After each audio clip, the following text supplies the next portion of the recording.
My name is Clara Hawthorne. For the last 15 years, I have lived in Boston, in a small, third-floor apartment overlooking a street lined with linden trees. My life is one of quiet order. I am an archivist at a university library, a custodian of forgotten histories, where my days are spent in the hushed, climate-controlled rooms, surrounded by the faint, dry scent of old paper and leather binding. I find a deep and abiding solace there, in the careful preservation of things that others have left behind. It is a world away from the life I was born into, a life of loud sunshine and crashing waves on the rocky coast of Maine. A life I have not been a part of for a very long time. I wasn't invited. Not to the annual summer gathering at Saltwind, the house that had been the anchor of my family for 3 generations. Not this year, not the year before. Not for the last decade. The exclusion wasn't an event. It was a slow, creeping tide that had, over time, simply washed my name from the shore. There were no dramatic pronouncements, no final, explosive arguments. There was only a growing silence, a silence that became its own kind of presence in my life. The news arrived not in a misdirected email, but in a far gentler, more accidental way. It came on a Wednesday afternoon, tucked inside a digital newsletter from the Oakhaven Historical Society, an email I only received because a kindly old neighbor, Mrs. Adler, still kept me on the town's mailing list. I usually skim the updates, bake sales, lobster boat races, town meetings, with a distant, tender nostalgia. But this time, a small, square advertisement near the bottom caught my eye. It was a photograph of a familiar gray-shingled house, perched on a granite bluff overlooking the sea. The porch swing, slightly askew. The wild climbing roses my grandmother had planted, still clinging valiantly to the trellis. Saltwind. And beneath the photo, the words that made the air in my quiet office feel thin and sharp, for immediate sale. Motivated seller. Contact Harbor Light Realty. There was no family call. No group text. Not even a perfunctory, just so you know. They were selling it. The one place that held every formative memory of my childhood, the last place I had truly felt I belonged to them. I stared at the listing, my archivist's mind cataloging the details with a detached precision that felt like a betrayal of the sudden, hollow ache in my chest. The deed, it noted, was held by a private LLC I didn't recognize. SH Holdings. Sabrina Hawthorne Holdings, I presumed. My sister had always been good at creating structures that made things look clean, simple, and entirely under her control. I closed the laptop, but the image of the house remained, projected onto the back of my eyelids. It wasn't the potential loss of the property that struck me so deeply, not then. It was the quiet, efficient manner of the erasure. They were disposing of it as they had disposed of me, quietly, without ceremony, as if I were just another piece of antiquated furniture to be cleared out before a new season. My gaze drifted to a small, wooden box on my bookshelf. I opened it. Inside, nestled on a bed of faded velvet, was a piece of cobalt blue sea glass, worn into a smooth, organic shape by a lifetime of being tumbled by the surf. My father had given it to me on my 10th birthday, after we'd spent an entire morning searching for it on the pebbled beach below the house. He'd closed my small hand around its cool, silky surface. "The ocean doesn't break things, Clara," he had told me, his voice as warm and steady as the summer sun. "It just makes them smoother. More themselves." I picked up the sea glass, its weight familiar and grounding in my palm. They believed I had been broken by the tides of our family, that I had been washed away. But my father had taught me a different lesson. The tide always comes back. And that was when the idea began to form, not as a wave of anger, but as a slow, deep current pulling me toward home. They had written my name out of every story, but I still held the pen. The thing about being gently ushered out of your own family is that you almost convince yourself it's for the best. It begins with small, plausible omissions. A missed invitation to a cousin's wedding because we knew you were so busy with your work. A family portrait taken on a weekend they knew I couldn't fly back, captioned with a cheerful, "We missed you, Clara." One year, the lock on the spare key box at Saltwind was changed. "Just for security, honey," my mother had said over the phone, her voice breezy. "Sabrina has the new code. Just call her when you want to come up." But I knew that asking Sabrina for the code was like petitioning a queen for an audience. It was a gate, and she was the keeper. In the beginning, I tried. Lord, how I tried. I sent meticulously chosen birthday gifts that were acknowledged with brief, impersonal thank you texts. I flew back for Thanksgivings, spending a small fortune to sit at the edge of the table, feeling like a visiting anthropologist studying a foreign tribe. I listened to stories I wasn't a part of, laughed at inside jokes I no longer understood, and answered polite questions about my life in Boston with a brightness I didn't feel. My older sister, Sabrina, was the sun around which our family orbited. She was dazzling, vibrant, and effortlessly charming, with a laugh that could fill a room and a talent for making everything an event. Her children's birthday parties had themes and professional photographers. Her holiday dinners were catered. She was the one who organized, who delegated, who decided. She was the family's narrator, and in her version of the story, I was the quiet, sensitive, distant sister who had chosen a different path. Clara's just not a family person, not really, I once overheard her telling our aunt, her voice laced with a kind of affectionate pity. She's happy in her little world of books. She wasn't wrong, but she wasn't right either. I was happy in my world, but it was a world I had built because mine had been slowly dismantled around me. The turning point was our father's illness. After his stroke, when the words wouldn't come and his formidable strength had been replaced by a weary fragility, it was Sabrina who managed the doctors and the finances with noisy efficiency. But it was I who took an unpaid leave of absence and sat by his hospital bed for weeks, reading him passages from his favorite poets and holding a cup of water to his lips. He couldn't speak much, but his eyes, when they met mine, were clear. In a rare moment of lucidity, he gripped my hand, his knuckles white. "You came," he whispered, the words a monumental effort. "You always come." When I tried to speak to my mother about the long-term plan, about the estate and the future of Saltwind, she waved a dismissive hand. "Oh, Clara, don't you worry your head about all that. Sabrina and I have it all under control. It's too complicated."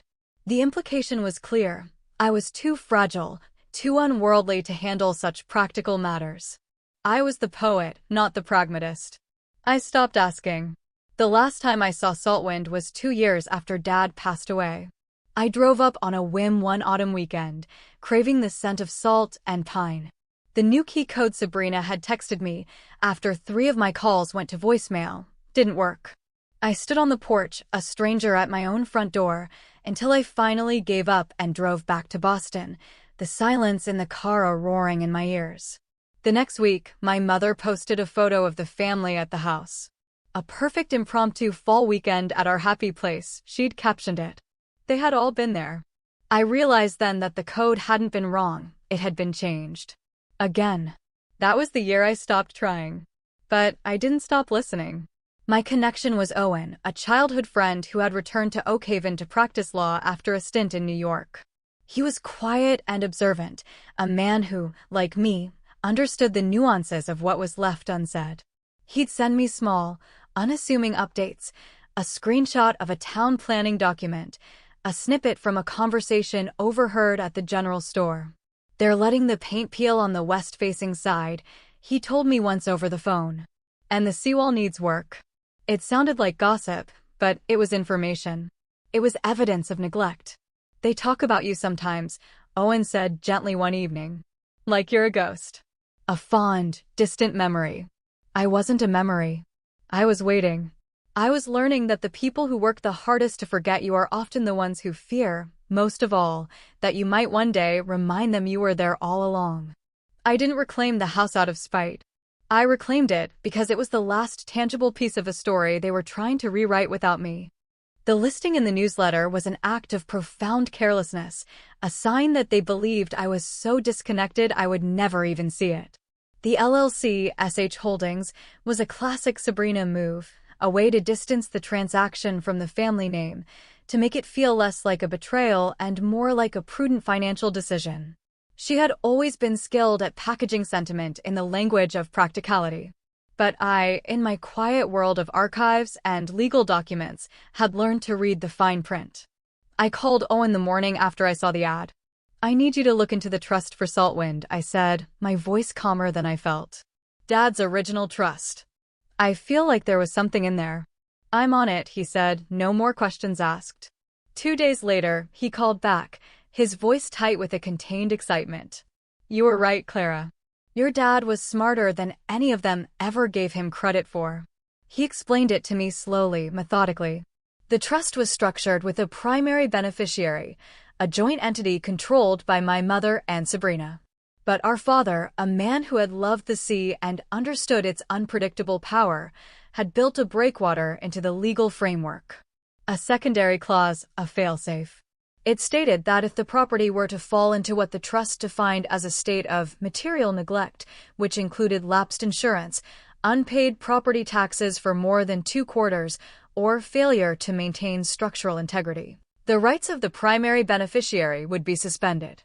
The secondary beneficiary would then have the right to assume full title and responsibility for the property in exchange for settling any outstanding debts. They let the homeowner's insurance lapse 6 months ago, Clara Owen said. Probably an oversight, an unpaid bill Sabrina was too busy to notice. And the property taxes for the last 2 quarters are delinquent. According to this document, the house is yours for the taking. No purchase necessary. Just a legal claim and the cost of the back taxes and a new insurance policy. I was silent for a long moment, the cobalt sea glass cool in my hand. I remembered my father, standing on the bluff, his hair silver in the wind, telling me about the tides. You think in tides, Clara, not waves. Waves are all noise and show. Tides are about deep, powerful, inevitable change. This felt like the turning of the tide. That night, I didn't create a spreadsheet. I opened my personal finance ledger, a simple, handwritten journal I'd kept for years. I had never lived lavishly. My archivist's salary was modest, but I was disciplined. I had savings, investments, a small inheritance from a godmother. I had built a life that was solid, quiet, and my own. I could afford the taxes. I could afford the insurance. I could afford to save the house. The next morning, I gave Owen the go-ahead. He filed the claim through the appropriate legal channels in the county courthouse. It was a quiet, bureaucratic process, all paperwork and filing fees. No drama, no confrontation. 2 weeks later, he called me. It's done, he said. The deed to Saltwind has been transferred to your name. Welcome home. I didn't cheer. I didn't weep. I felt a profound and solemn stillness settle over me. I had not taken something that wasn't mine. I had simply caught something they had let fall. I looked at the Oakhaven town calendar online. The annual Chowder Festival was that coming weekend. It was the weekend my family always gathered. Sabrina loved to make a grand entrance, to rent a large table at the festival for her entourage. They would be coming. I didn't book a room. I didn't make a reservation. I just packed a small overnight bag, placed the cobalt sea glass in my pocket, and began the long drive north, toward the coast of Maine. I arrived in Oakhaven as the afternoon light was turning golden, casting long shadows across the narrow streets. The air smelled of salt, low tide, and the sweet, resinous scent of pine trees warming in the sun. The town looked unchanged, a postcard of New England charm.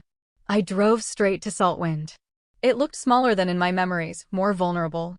The gray shingles were weathered to a soft silver, the white trim was peeling in places, and the porch swing was indeed hanging by just one chain, listing at a sad angle. It looked neglected, but it also looked like it was waiting. It felt like it was holding its breath. I used the new key Owen had couriered to me. It slid into the lock with a satisfying click. The air inside was cool and musty, filled with the scent of a house left closed for too long. Dust motes danced in the slanted bars of light from the west-facing windows. I walked through the rooms, my footsteps echoing in the silence. It was all there. The stone fireplace where my father taught me how to build a fire, the built-in window seat where I'd spent countless rainy afternoons reading, the faint pencil marks on a doorframe charting my and Sabrina's childhood heights. I didn't unpack. I went out to the back porch, which overlooked the granite cliffs and the churning, blue-gray Atlantic. I righted the porch swing, rehooking the loose chain. Then I sat, pulled a book from my bag, and began to read, a thermos of chamomile tea on the table beside me. I was not hiding. I was not lying in wait. I was simply occupying my own space. I was home. At a little after 6 o'clock, a sleek, black SUV pulled into the gravel driveway. Sabrina's. She emerged from the driver's seat, sunglasses perched on her head, already orchestrating the unloading of bags. Her husband, Grant, followed, looking harried. Their 2 teenage children tumbled out, bickering over a phone charger. A few moments later, my mother's car pulled in behind them, with my Aunt Helen in the passenger seat. They moved toward the house in a flurry of noise and motion, a self-contained weather system of cheerful chaos. Sabrina, leading the charge, strode up the porch steps, fumbling in her purse for a key. "Honestly, I can never find anything in this bag," she said loudly to no one in particular. "Grant, can you grab the cooler?" She didn't see me at first. I was sitting quietly at the far end of the porch, half hidden by a pillar. She put her key in the lock. It didn't turn. She jiggled it, an annoyed frown creasing her brow. "What on earth?" she muttered. She tried again. Nothing. It was only then, as she turned in frustration, that her eyes landed on me. She froze. "Clara." Her voice was a mixture of shock and irritation. "What are you doing here?" "Hello, Sabrina," I said, my voice even. I closed my book, marking my page carefully. "How did you get in?" "The code was changed." "I know," I said calmly. "I have a key." My mother had now reached the porch, her face wreathed in a confused smile. "Clara, dear. What a surprise. We didn't know you were coming." "That's because I wasn't invited," I said, not with accusation, but with a simple statement of fact. Sabrina's confusion was rapidly hardening into suspicion. "What is going on? Why won't my key work?" I stood up and walked toward the front door, my movements unhurried. "The locks are new," I explained gently. "I had them changed yesterday." A heavy silence fell over the porch. The cheerful chatter evaporated. Even the gulls seemed to have gone quiet. "You had them changed?" my mother asked, her hand fluttering to her pearl necklace. "But why?" I looked from my mother's bewildered face to my sister's, which was now a mask of cold fury. I took a deep breath, the salt air steadying me. "Because this is my house now," I said. The words hung in the air, plain and immutable. Sabrina let out a short, sharp laugh of disbelief. "Don't be ridiculous." "What are you talking about? Did you buy it from under us? Is this some kind of sick joke?" "It's not a joke," I replied, my gaze unwavering. "I didn't buy it. I reclaimed it. According to the terms of Dad's trust." "You let the insurance lapse, Sabrina. You were neglectful." The word neglectful hit her like a slap. Her face, which a moment before had been scornful, now flushed with a dark mottled red. My mother just stared, her mouth slightly agape, as if she were trying to translate my words from a language she didn't understand. "You have no right," Sabrina hissed, taking a step forward. "On the contrary," I said, holding my ground. "According to Dad, and to the law, I have every right. The deed was transferred into my name last week." I paused, then added, with a quiet finality that left no room for argument, "I'm sorry for your travel difficulties.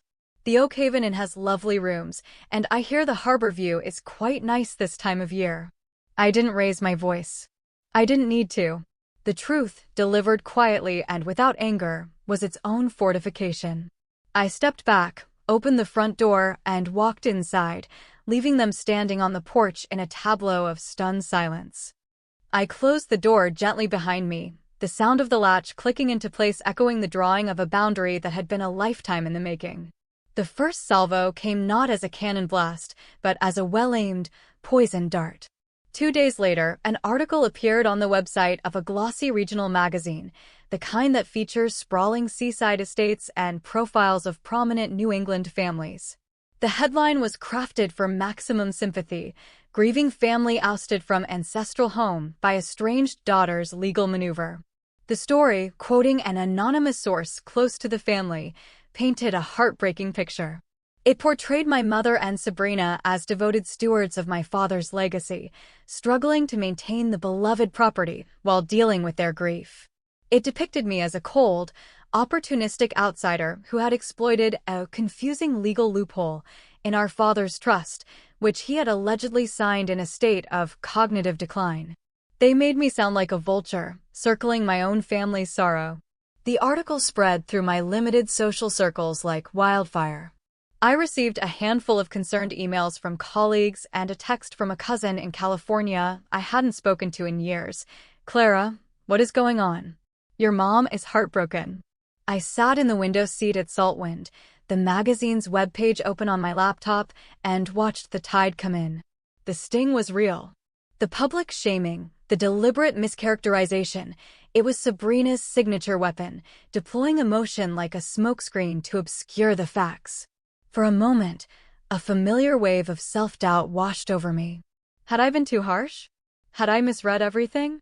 Then I reached into my pocket and closed my hand around the smooth, cool shape of the sea glass. The ocean doesn't break things. It just makes them smoother. More themselves. My father's voice. My resolve hardened. This was not about harshness, it was about truth. I called Owen. "It's time," I said, my voice steady. "I was waiting for your call," he replied. "I'll get everything ready." The evidence I had was not a collection of angry texts or secret recordings. It was quieter, more poignant, and I felt more powerful. It was a small collection of letters my father had written to me in the year after his stroke. His hands had trembled, and his penmanship, once so bold and fluid, was a spidery scrawl. But his mind, in those pages, was as clear as a winter sky. They were filled with memories of Saltwind, with observations about the gulls, and with his sorrow over the growing distance in our family. And then there was the key.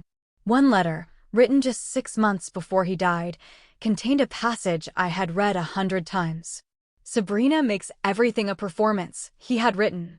"She loves the idea of this house, but she doesn't listen to its secrets. Saltwind needs a quiet hand, Clara. It needs someone who understands that its strength is in its foundation, not its facade. It has always been you who understood that."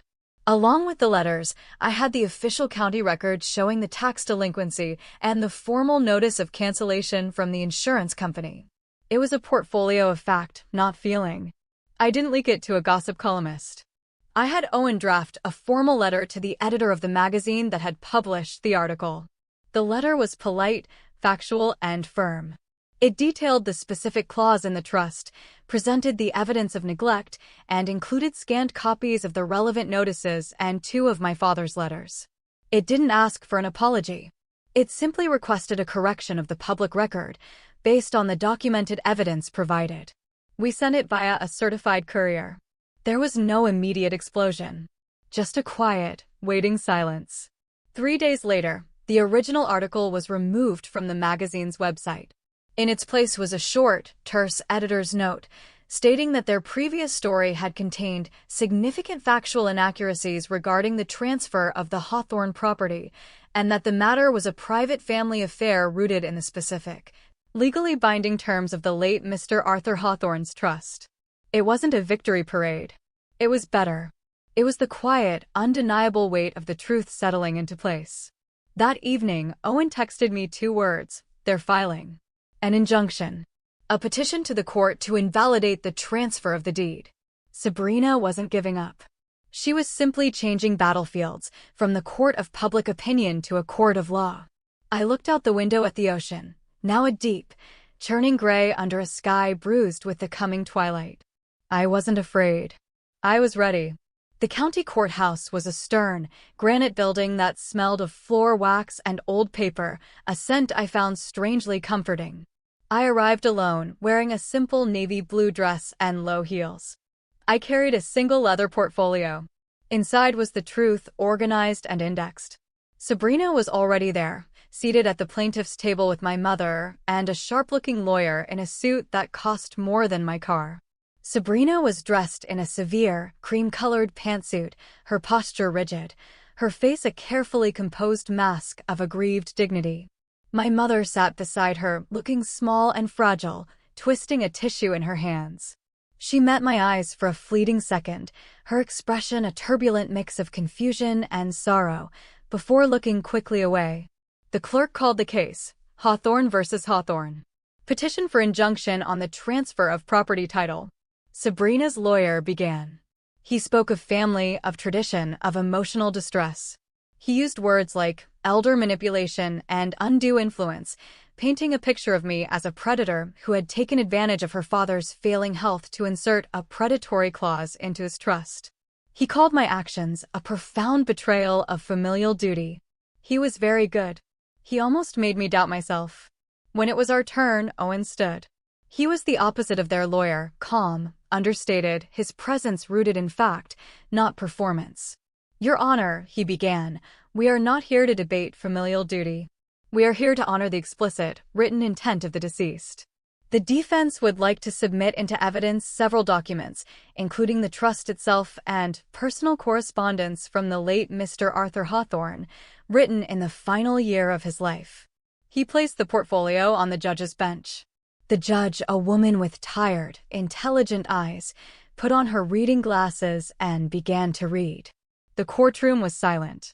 I watched her face as she read my father's shaky handwriting. I saw her pause, her brow furrowing slightly as she read the passage about Saltwind needing a quiet hand. She looked up, her gaze settling on Sabrina, then on me. The language of the trust is exceptionally clear, counsel, she said to Sabrina's lawyer. As is the supplemental clause regarding neglect.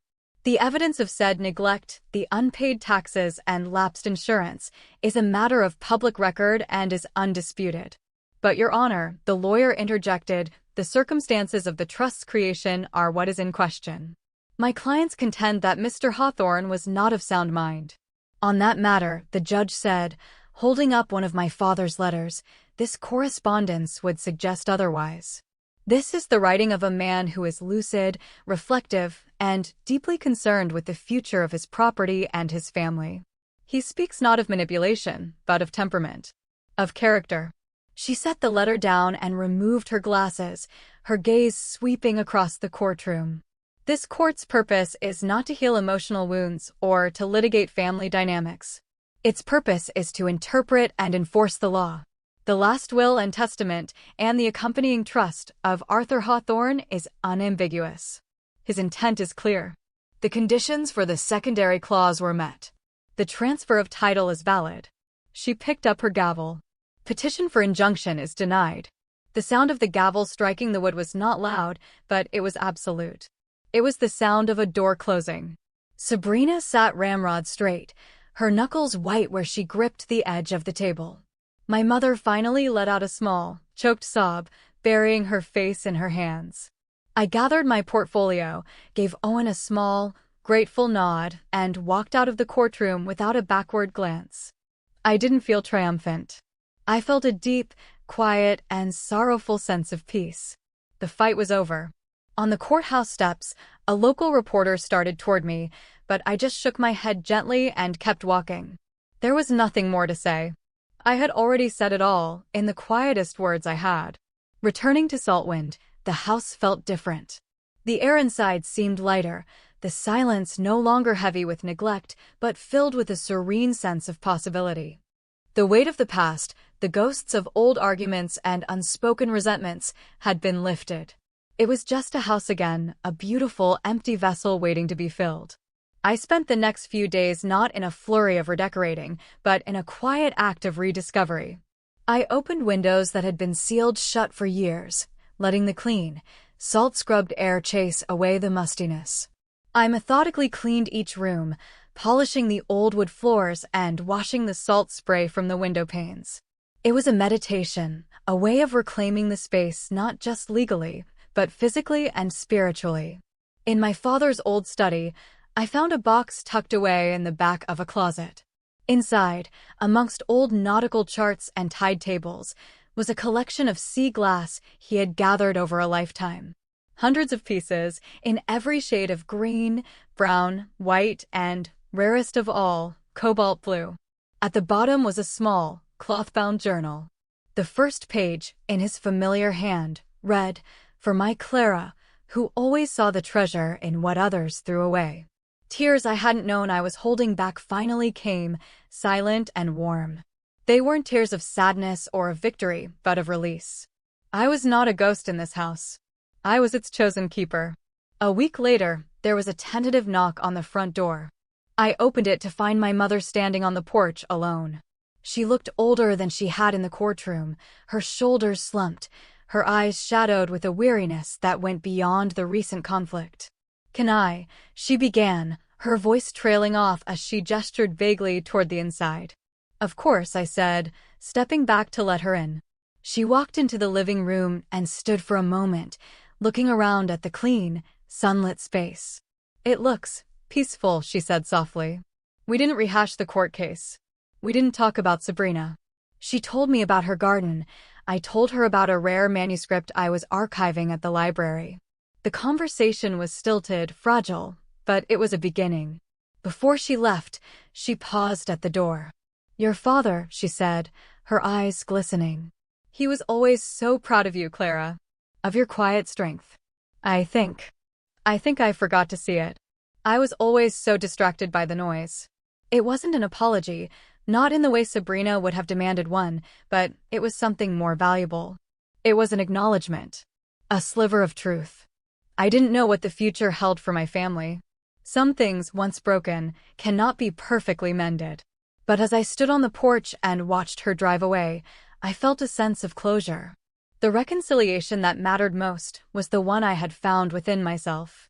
That evening, I sat on the porch swing, a blanket wrapped around my shoulders, and watched the sun dip below the horizon, painting the sky in shades of rose and violet. The sea was calm, its surface like dark, polished glass. I held my own small piece of cobalt blue, its smoothness a testament to the long, patient, transformative power of the tide. I had not set out to win a war, but to find my way back to the start of my own story.